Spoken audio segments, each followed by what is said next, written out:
Hey guys, how you doing? I hope you're all well. So today I want to talk about Marvel Rivals. This was requested by a few people had commented and I had promised that I was going to do this video. So today I'm going to talk about the good, the bad, and the ugly side of the game. So for those who don't know, I've been playing Marvel Rivals since it began. Well, actually more like from season 1.5.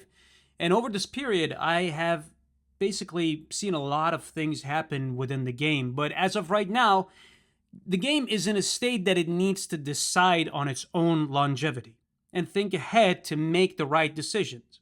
Because live service games are generally treated as a forever game. So if it's going to be here for the long run, it has to make its mind on a few things permanently. So I'm going to go in this order of the good, the bad, and the ugly, and albeit some of my opinions you might agree with and some of them you might not, but bear with me. There are genuinely things that I believe everyone needs to consider and genuinely things that everyone agrees with each other. And yeah, so let's get into it. So, what's good about the game as it stands? Well, the game is in a state right now that it's not just dive, dive, dive anymore. Okay. I mean, quite frankly, I think everyone was tired of this. I mean, I was to some extent. And in terms of the way they have balanced the game right now, you're not jumped every 5 seconds and two shotted in God knows how many different ways. And the matches don't feel like, that you're in the middle of this sandstorm of chaos that you don't even know whether you should run, whether you should defend, or whether you should heal. So it's in a better state than it was before, which for a good reason of it, which I don't know if you agree with me or not, but I think it's because of the CC changes.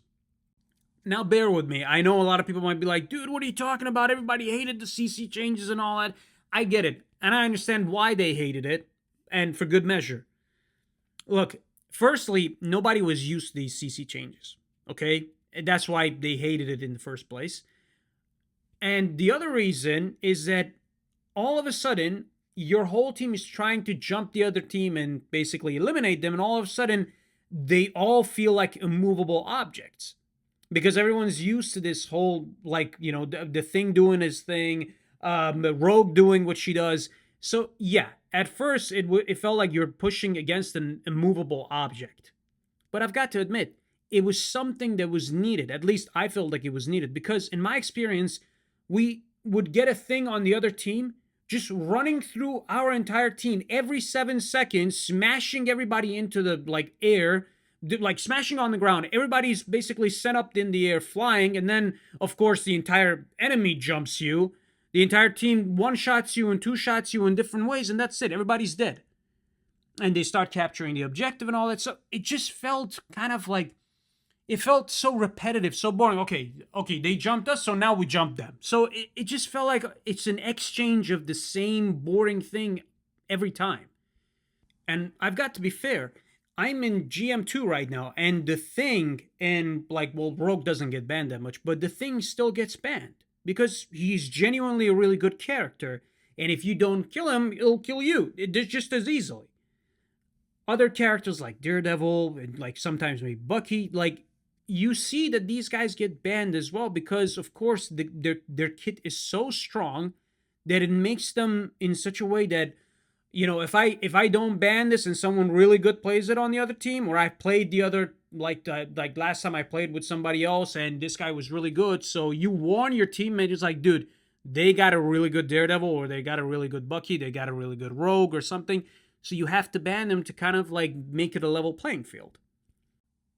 In my case, they had a rogue in like this was about a couple nights ago that I played against a team that they had a really good rogue, and then afterwards we were against each other again in the next match, and then I had to warn the other team, was like, guys, they have a really good rogue, so if we like, unless you have a really good plan of eliminating her immediately, she will get rid of the front line and then she'll start picking her picks from the back line and eliminating them too. Like, it's just one of those things that you have to make it a level playing field. So I think as it stands right now, the good thing is that dive isn't as overpowered as it used to be. So it feels more balanced. It feels like you're less, in this hectic thing. Like the entire competitive, like the entire competitiveness of ranked matches and all that is already hectic. Okay, now with having the characters just jump in you every 5 seconds, every 10 seconds, it just makes it even harder to kind of deal with. So I think the game is in a better state right now in terms of the way it was balanced.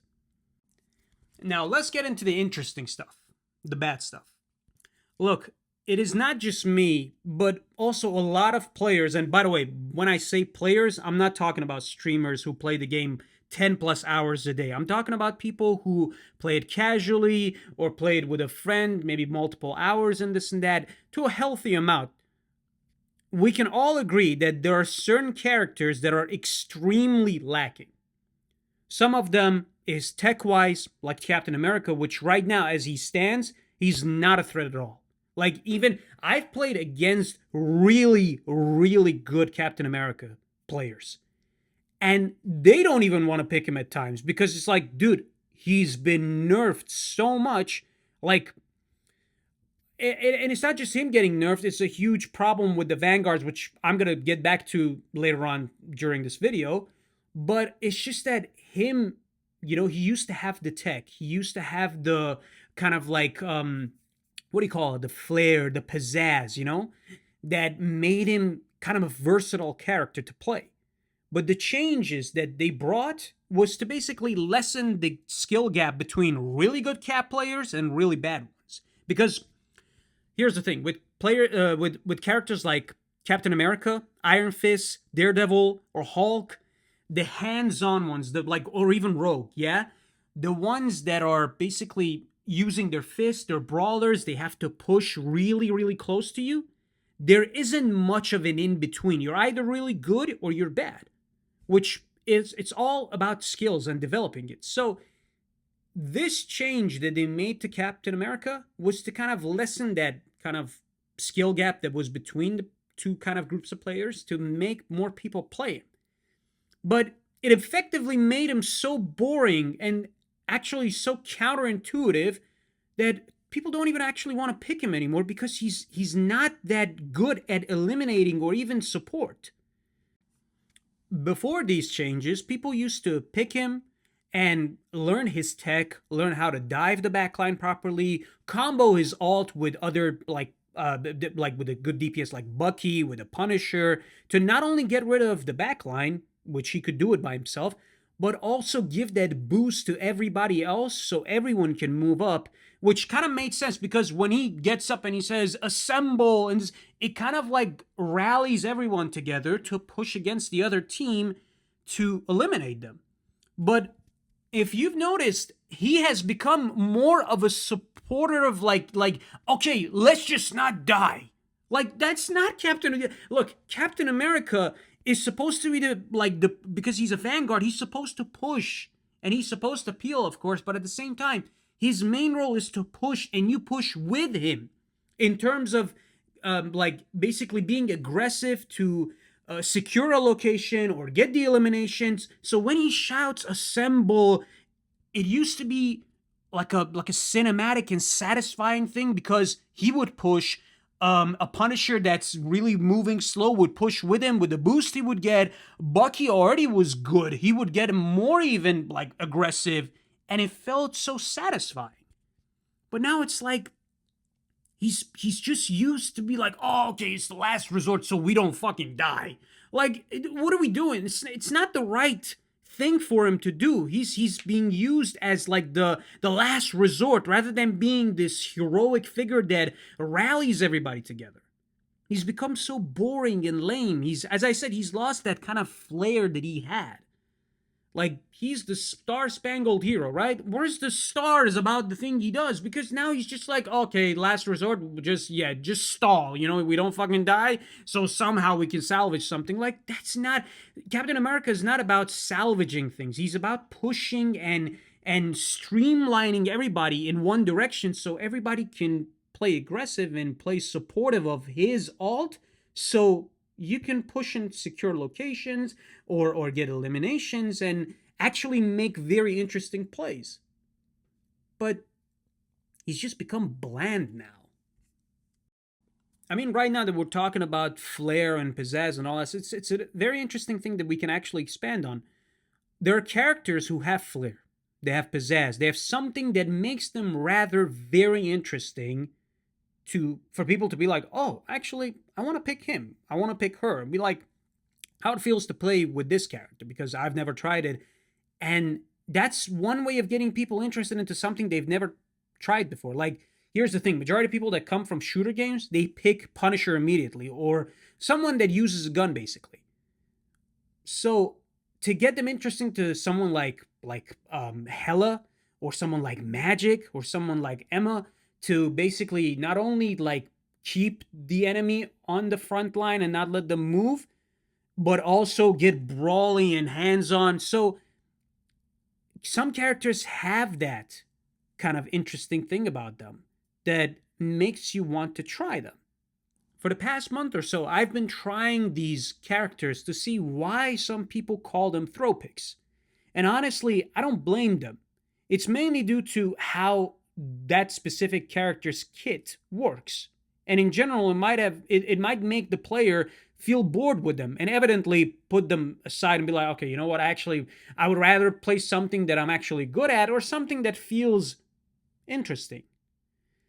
Honestly, I've given characters like Black Widow a chance to see how well I can play with her and if she's actually worth that time.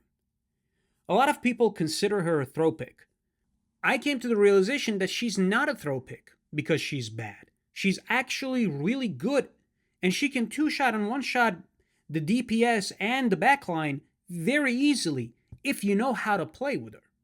But compared to other characters like Hawkeye or Scarlet Witch or Magic or even Star-Lord, she falls short. She falls short because she doesn't have any flair or pizzazz that, like, she doesn't have something so interesting to for you to be like, oh yeah, I'm gonna get her Lord, or I'm gonna like basically invest more time and more energy into playing her and mastering like my skill with her because she has this particular thing. Which, by the way, doesn't do justice to her character because in the game she's just portrayed as a sniper, and that's it. People might feel very bored with her and ultimately not consider her as a suitable pick for a team with optimal composition, therefore consider her a throw pick. The other characters I mentioned, they all have something that it's so interesting that you're like, dude, I can't wait to put that to work. Because it's genuinely interesting that you actually want to try it. Like, for example, Hawkeye can deflect ultimates with his sword. He can deflect a Strange ultimate. He can deflect the Magneto's, like, with the full force of everything he's hitting him, he can deflect it with his sword. Magic gets a boost in defense every time she hits someone. Scarlet Witch can disappear mid-fight, get healed, appear out of nowhere, and two-shot you. Her ultimate pulls you towards herself to basically eliminate everybody with like maximum damage. Star-Lord gets a boost in defense every time he flips, and his guns are automatically reloaded for him to use immediately and insert even more pressure. Like, you're in a tight position and then the enemy's trying to push on you, so all of a sudden one of your teammates is eliminated, but you have Star-Lord that is like trying to buy that kind of time for your other friend to join immediately. So he's got two jumps, two flips that give him defense and also reload his guns 40, is it 40 now? Bullets, because it was 30, I think. Yeah. He reloads immediately, putting more pressure. He spins around, does his thing, comes back. You're already there. The team is back. Nobody's pushed. You're in a good spot. You're in a good position. What does Black Widow have that makes her special? Some people might argue, well, she grapples and she can choose who she wants to basically stun lock out of an alt. And sometimes you can escape a Strange alt. You can escape like Spider-Man alts and all that. Yes, that's fine. That's all good and well. But compared to what everybody else is offering, she's offering the least. So of course, when it comes to that, people see value and they're like, well, I'm going to pick a character that gives me more value than this. This is just one trick. This is two tricks. I can do 5 different things with Star-Lord. I can do things with Magic that is not even possible for the rest of the DPS roster. So when it comes to that, people will be like, okay, she's not a suitable team comp to pick. So therefore, she's automatically treated as a throw pick because she genuinely just does not have a good kit.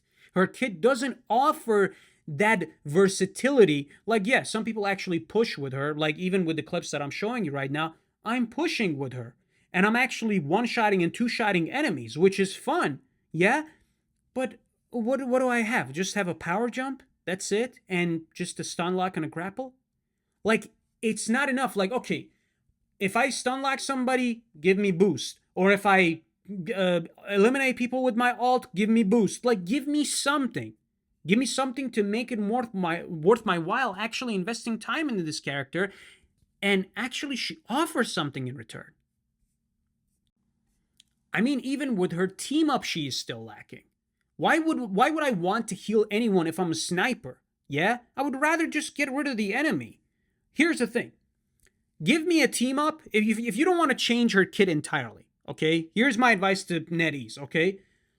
Give me a team up that allows me to activate it and gives me either boost in defense, I can move up, I can be aggressive, or here's like better yet, give me a team up that boosts my damage when my team up is active for like 7 seconds, 10 seconds, whatever seconds that you give me.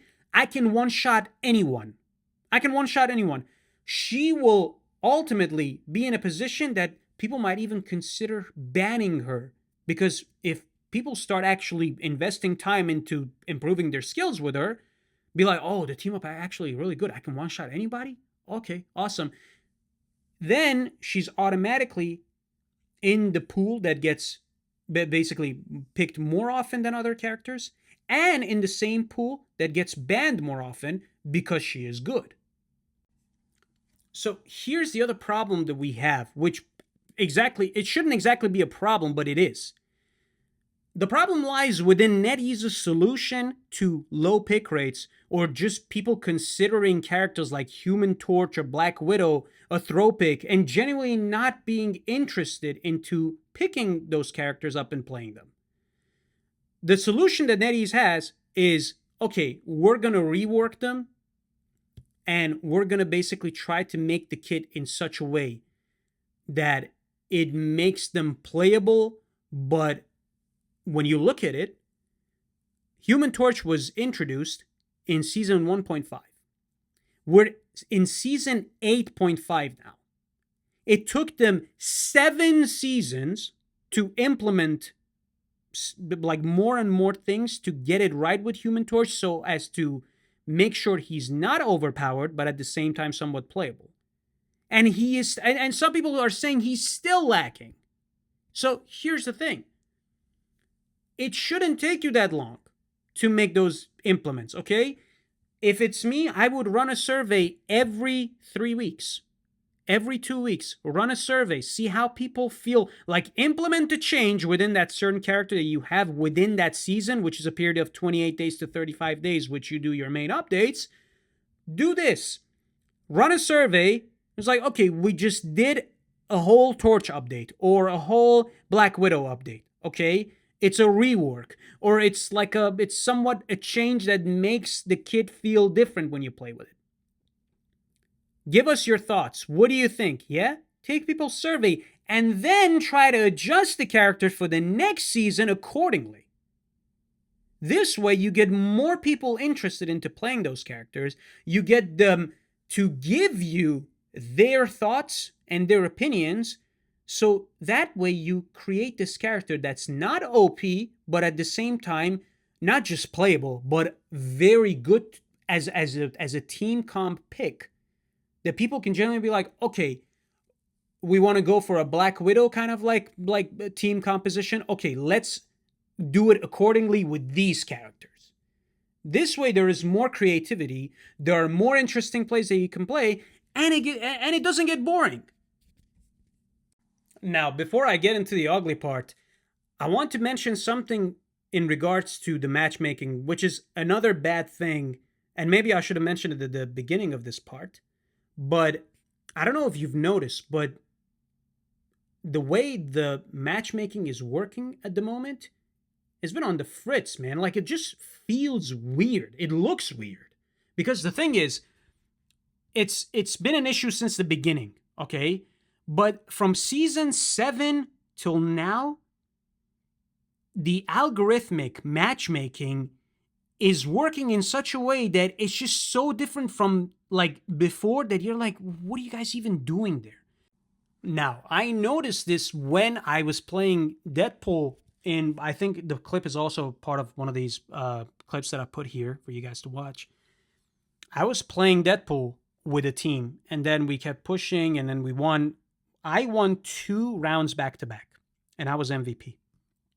And then the next 3 rounds, I started losing, even though I'm playing exactly the same way. And of course, I understand it's a teamwork, but the match immediately after my second win streak, it put me with the losers of the other team, which I'm going to get to what I mean by this. It put me with the other team and we lost. So I was like, okay, maybe it's just one of those matches and this and that. So it starts putting me with the winning team, even though I was the loser on the other team. So I'm thinking, okay, maybe that's what's happening. So it's putting me with the other team. So that way I get to redeem myself because it's like, okay, you can pick yourself up and win. But then we lost the next 3 matches. Like, how is like I lost the next 3 matches, even though I played other characters. I tried to stick with the Deadpool that I was already good at. So here's the thing. And this is what I mean by the winning and the losing bracket now. Yeah. The weird thing about this algorithmic matchmaking that is working right now is that if you're winning, it puts a loser from the other team in your team to be like, okay, this is your chance to pick yourself up. But evidently, it's 2 of you who won the last round with that team against the other, for example, 3 or 2 from the other team that were losers.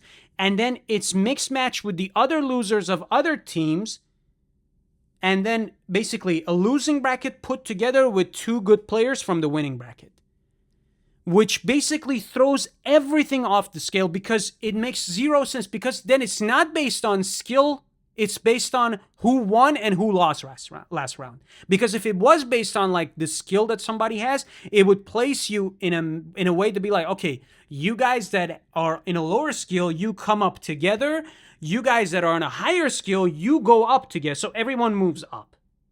But it's not that way. Not everyone is not moving up. Everyone is going up, down, up, down. It's just in a perpetual state of that, okay, you're just kind of moving stationary. If you factor the moving up and down, it's just a stationary line, because if you win 2 rounds, you lose the next 3, and then you start winning 2 more, and then you lose the next one, and then you win 3 more, and then you lose another 2. So it evens out, which doesn't make sense at all. I don't understand what the system is trying to do, but it makes 0 sense. Like, why would you not place people that are on the same skill so they kind of like elevate each other together, instead of putting one person who's like in Celestial and be like, okay, now like he has Celestial level of skill and you put him with Diamond 3. Why? It makes no sense. Like Diamond 1. It doesn't make sense. Why would you do that? Like, someone who's coming from Diamond should be placed with someone who's GM 3. That would make more sense. But if you put a skill that is Celestial or one above all, and you match the guy with like Grandmaster 3 or Diamond 1, it just makes 0 sense, because that guy has a higher skill. And these guys are going to fall short because he's going to be moving fast, he's going to be aggressive, he's going to do things in a certain way that these guys are not used to. So yeah, that's one of the other things that I just genuinely don't understand what they're trying to do. Last but not least, let's get to the ugly part of the game.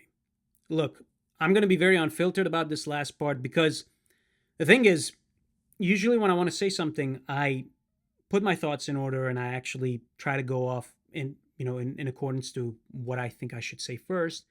But this last part, man, it's been the ugly part of the game for the longest amount of time, and it actually pisses me off to a certain extent, because it doesn't make sense to me. And here's what it is. We have 51 characters in the game right now as it stands. how many villains do you actually think we have? Here's the chart. I'm going to show you. I don't exactly agree with everything that's on this chart because it says redeemed villains and all that, because Magneto's a part of this, and I'm like, okay, like, that doesn't make sense because Magneto's a villain, but he's not a monster, so I don't look at him as like someone who's redeemed himself, even though I understand, yes, it's in the comics and all that, I get it, but I always try to look at him as a villain who's realistic and understands the world and looks at it from a perspective that others don't understand, but he's not a monster. Here's the thing. Currently, as it stands, we have 2 actual villains. Well, here it says consistently. Hela and Ultron. What the hell is this? You know how many cool villains we have in Marvel? Like, I get it that it's a developing story. It's based on like the comics that they're doing as well. So here's the thing. I understand that. But the interesting part about Ultron was when Ultron was introduced as the big bad villain, he was released next season. Okay? They have been showcasing Doom since season 0. Yeah? Where is he? Why don't we have Doom? Apart from the fact that his actual rendered character is in the game. He teleports you inside like the complex for you to go and fight. So Doom 2099 is in the game as a rendered character, but you don't actually put him in the game. Like, what the fuck are you guys doing? I'm sorry, as I said, I'm going to be very unfiltered because this is actually pissing me off. But I'm a very understanding person. Fine. You don't want to give us Doom. That's fine. You want to go based off of this whole narrative that Doom is the big bad dude like Thanos was in the MCU and all that. Fine. I understand. Just Spider-Man alone has some of the most sickest villains of all fucking time that you can put in the game. Where is Mr. Negative? Where is Green Goblin? Okay? Where is Hobgoblin? Okay? Or better yet, where is Mysterio for that matter? And here's the thing, I actually thought about this. Mysterio's ultimate could just be him putting you in a state where you don't recognize if you're hitting or healing an enemy or an ally. And maybe it could be a zone or it could be an effect like when Deadpool hits you from afar. Yeah? And the only way to get rid of that effect, which lasts for 10 seconds, is either to kill him or basically the 10 seconds of the ult finishes and then you come out of it. And yeah. So he puts the illusions in such a way that you don't know if the person you're healing is your enemy or it's your ally or the person that you're trying to kill. Like, by the way, this is very fucking interesting because in your ear you'd be like, dude, why are you shooting me? You're my team. What are you doing? Yeah, because it creates that kind of chaos. You're like, oh shit, like okay, and then you pick somebody else and you be like, dude, now you're killing me. What the hell are you doing? So you don't understand who you're killing or you're healing because it's an illusion. He's a master of illusions. Why not put him in the game? Or like Shocker, have Shocker as a DPS, okay? Yes, I'm going to get to the Vanguards and all that, but have Shocker as a DPS, and he actually stuns you with electricity. You're stunned, you're not able to move. That's it. Do Rhino and bring him as a Vanguard, yeah? And he can slam into you, and he can push you as further as he can possibly want. Deadpool has been teasing Cyclops. He teased, Ghost Rider. Yeah, he's teased many characters. Where is Ghost Rider? Ghost Rider would be the perfect Vanguard. Why? Because here's the thing. If he chains you, he pulls you in, yeah, which we've seen. Emma can pull you in. Rogue can pull you in. With Ghost Rider, he puts his chains around you, he does damage to you, he pulls you in, and he can basically have the team jump you, which is used for the front line. For example, Devil Dino. He can pull Devil Dino in, and that's it. The dude is smoked. Yeah? There are so many different... Or, for example, his ultimate, the Death Stare, yeah, that he hit Galactus with. Wonderful. His ultimate is an area of effect. He hits everybody, basically blinding them, and also thinking that they're taking damage, but they're not taking damage. But it's such a clever way that it's like they're hitting, like if someone's trying to heal themselves, they're actually killing themselves. because it's just like, oh, atone for your sins, yeah? Something like that, something creative, something intuitive. But no, unfortunately, we just get DPS. We get one heal, one DPS, one Vanguard, one DPS. What the fuck are we doing? We got 51 characters, 26 of them are fucking what is it? DPS. Here's a good plan. Heal the Vanguard, heal Vanguard, heal Vanguard for the next 2 seasons, yeah? Then when it gets better and fuller, because right now the roster is lacking on both sides. Well, the healers are in a better spot right now, but the Vanguards are fucked. I'm sorry, I said I'm gonna be unfiltered, but they're actually in the shitter. But yeah, let me know what you guys think, and let me know how you feel about this season in general, and what do you think it's going to happen for the future of it. Yeah, first and foremost, yeah, NetEase, if you're listening, do a villain and then release him next season, okay? Please. Yeah, that's it, man. Yeah, thank you guys for listening. Thank you for, as always, joining me and giving me your ear and listening to whatever I have to say. And I'm very thankful for that. I really appreciate you giving me your time. Enjoy yourselves today. It's a beautiful sunny day out there, at least here in the UK. And I hope that you take care of yourselves, and I'll see you in the next one. Peace be with you.